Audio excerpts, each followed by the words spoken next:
Living in Cuenca, Ecuador has so many positives as we have discussed in our previous videos.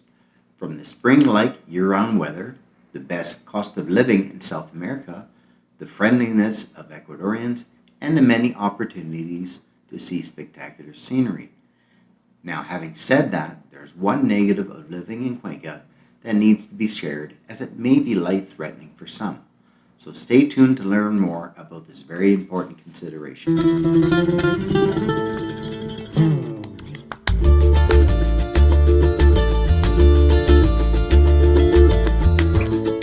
So, what would be life-threatening about living in Cuenca, Ecuador?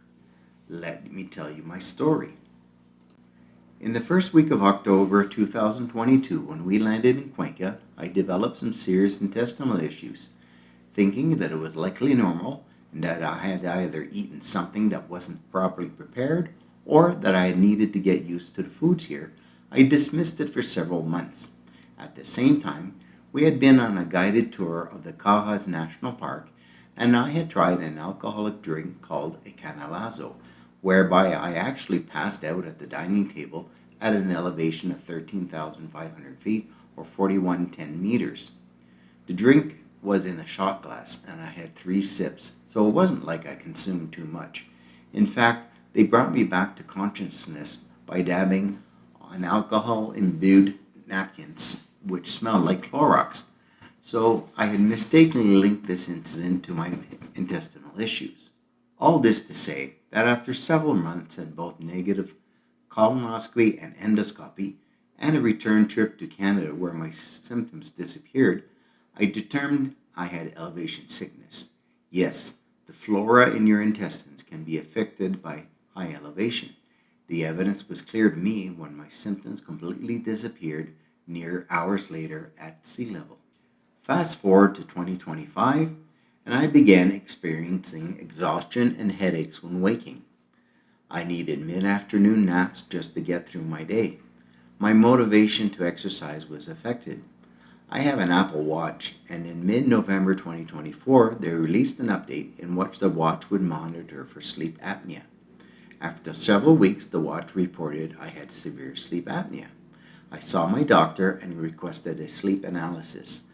I had an AHI, an apnea hypoxia index, of 53 and had a period of 117 seconds without a breath during my sleep. The physician sleep specialist recommended use of a CPAP/APAP. Luckily, my buddy Terry had such a device and graciously lent me his ResMed AutoSense 10. It took several days to get used to it, and I used it for 3 weeks, but my AHI would remain severe. I was at wit's end and trying to understand why the CPAP therapy wasn't working. I downloaded and analyzed my sleep data from the ResMed device and determined I had severe Cheyne-Stokes breathing pattern. In my research, I learned that this pattern can be caused by several factors, none of which applied to me with the exception of one. You may have guessed it, elevation. Yes, it is a form of elevation sickness.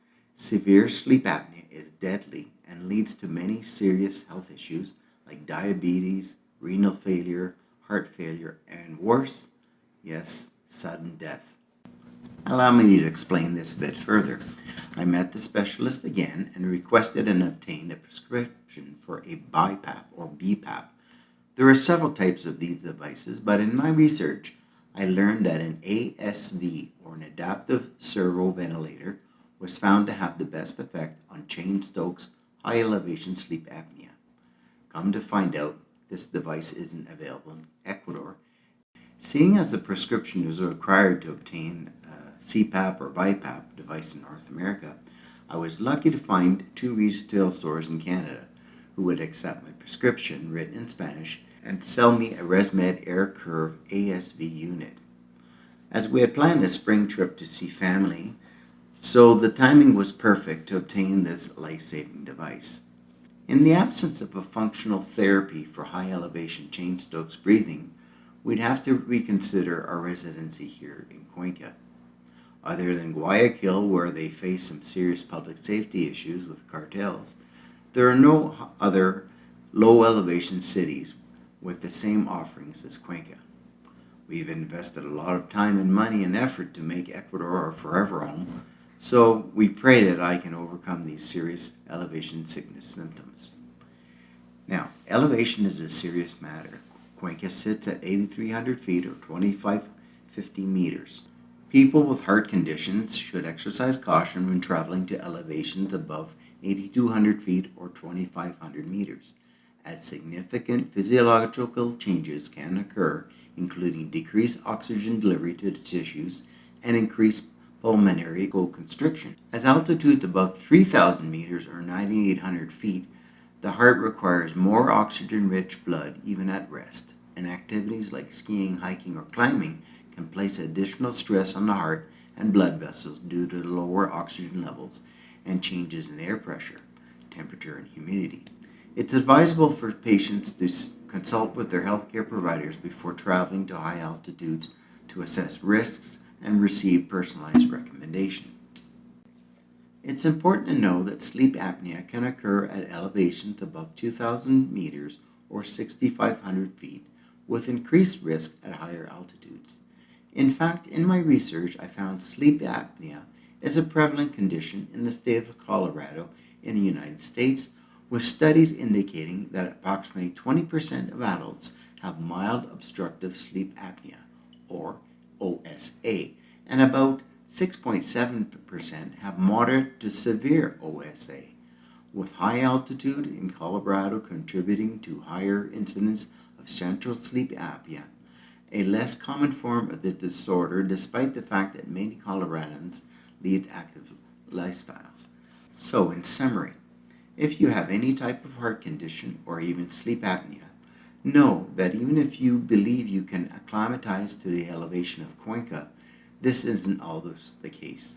Moreover, Cuenca, which means bowl in Spanish, is just that, a long dog-leg bowl in the Andes, which requires you to climb higher elevations before descending to the coast or the Amazon.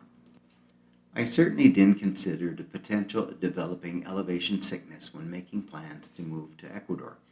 In fact, I've skied and hiked at high elevations and don't recall ever experiencing any type of effect at altitude.